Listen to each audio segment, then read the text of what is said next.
Today we got a lot of things to cover.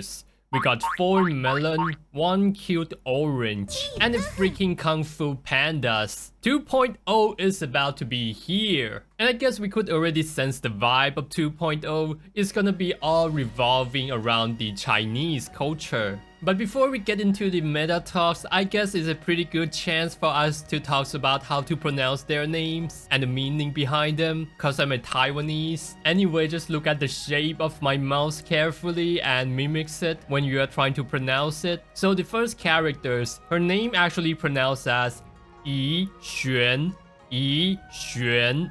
And when we say her name normally, it would be Yixuan, Yixuan. The first character is E. It's actually a pretty common name amongst the girls. I mean, like when I was in the high school or university, I would say like there were 7 to 8 classmates who has that characters inside their name. And the meaning of it is being proper, being formal. And the word xuan, it either means mysterious or black, but black as a black rock or something so black that is shiny. That's my impression with it. Correct me if I'm wrong.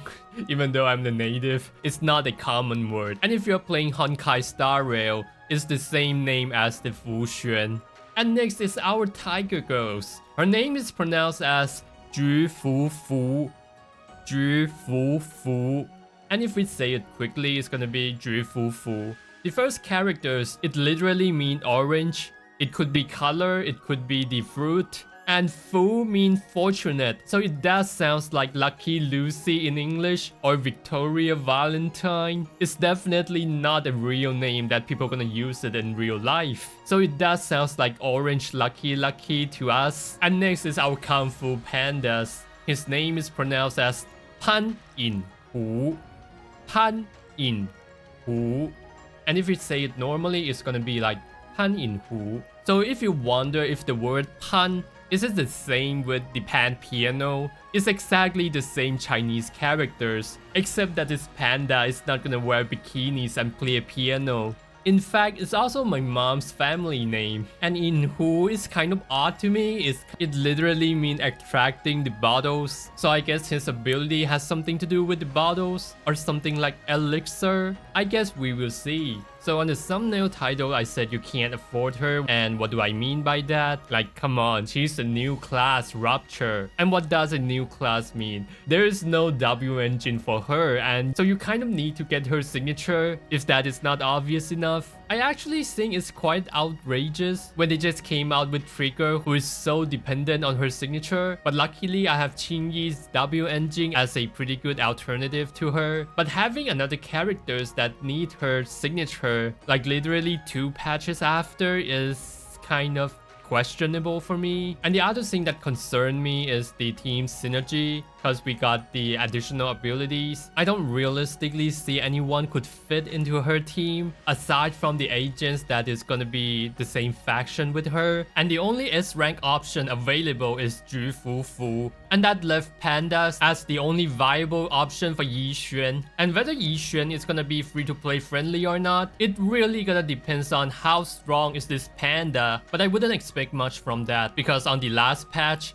Cloud was supposed to fill that role if you're not playing Anby with Trigger. And she turns out to be worse than Lucy with Anby. Or maybe she gonna turns out to be as broken as Miyabi, who doesn't really need Yanagi to clear the content. Or maybe she could turns out to be more free-to-play friendly than we expected by giving a free-to-play engine for her in the event or even the toy shop. And I think her class Rupture is probably some kind of summoners like the Remembrance in the Honkai Star Rail, because she got a crowd right there. I think most of us has already seen her fight scene. The way she approached the fight has a lot of inks involved. It reminds me one of the ninjutsu in the Naruto, where there's this one characters that could use ink to summon various kinds of animals. That's my impression with her abilities. It does seems to be goddamn cool. And I think we could expect a really large AoE from that. And I wouldn't be surprised if Yixuan turns out to be Anby's clone samples, because they got the same hairstyle and hair color. And you gotta trust me, cause I'm the expert on genetic engineering. And I specialize in incubating anime cat girls. And speaking of cat girls,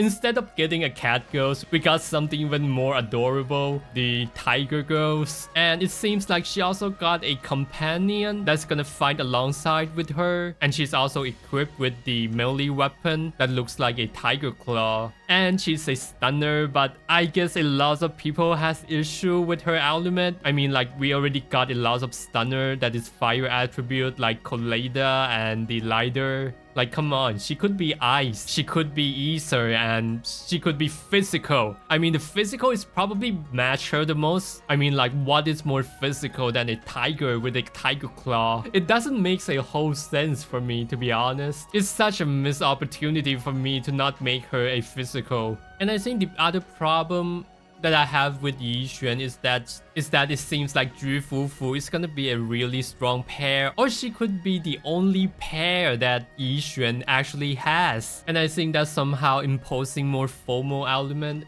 on the next banner, because she's literally the same faction with Yixuan. It's just something that you want to keep in mind, that I think this is part of the MiHoYo strategy, that they really do want us to swipe even more credit card to get these team to works. And averagely you're gonna need about like 280 pools for 2 S rank limited and a weapon. It really is getting a little bit greedy for me, especially we just got a patches with Anby and Trigger, which Anby really need triggers to work. And I hope that I'm wrong on this one, because I really would like to see them being free-to-play friendly. But let's be real, if we compare to games like Genshin and the Honkai Star Rail, Zenless Zone Zero is still the most free-to-play friendly one. And I'm not so sure about Wuwa in this current meta, but I guess we will see. And next is the Kung Fu Pandas, but in Zenless Zone Zero. And I think we could expect that he's gonna be the A rank agent, so I guess he's gonna be the only free-to-play option for the Yixuan. And him being a defender probably provides some levels of impact, and I would say that he might be some sort of pseudo stunner, or maybe a downgrade version of Jufufu, like Palkra to Trigger.